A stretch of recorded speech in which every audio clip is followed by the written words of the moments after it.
dragons. Our power men should never have trifled with. One that brought Valyria its doom. If we don't mind our own histories, it will do the same to us.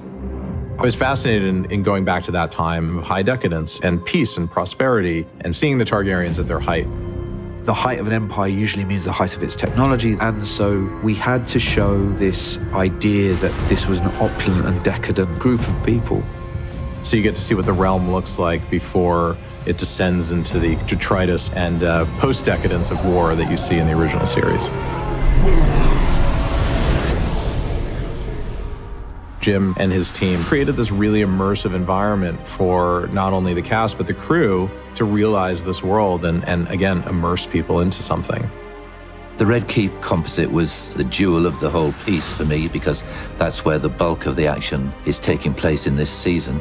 So I introduced this big staircase as a sort of symbol of power, and that it was a sense of Parliament as well as just the home of the family. And the composite also allows lots of positions to observe the little pockets of conversations that are going on, to add to the intrigue and the conspiracy that must go on all the time in those places. It's all built in, it's not on separate stages, which was really fun to play with, and it was incredible.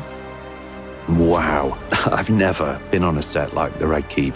Part of the discussion about the Red Keep and all of the familiar locations, particularly the familiar sets, is I need to be able to shoot in every direction without it becoming a visual effect, and you can certainly do that on the Red Keep. We were 200 years in the past, and so Valyrian architecture, we wanted it to be quite brutalist quality to the Targaryens, which then found its way to King's Landing, but is not very represented in the original show. We have utilised some of the assets from Game of Thrones, but obviously the set decorate and design team, they want to create a fresh look. It's so relatable to Game of Thrones, but it's got to be its own entity. So stuff from their archive that wasn't used that we've repurposed and turned into something. In terms of set decorating and creating a new world almost that has some elements of Game of Thrones running through it, I've been given the opportunity to actually play with that a little bit and come up with new ideas, and that's been really exciting. All that size that we loved in Game of Thrones is here. Dragon Saddle is one thing, but the Iron Throne is the most dangerous seat in the realm. The throne is the big one for us on this. You know, it was very iconic in the Game of Thrones season. You know, you wanted to make sure you're doing it justice, but also improving it and doing what we can. And Ryan and Miguel were very involved in that from day one.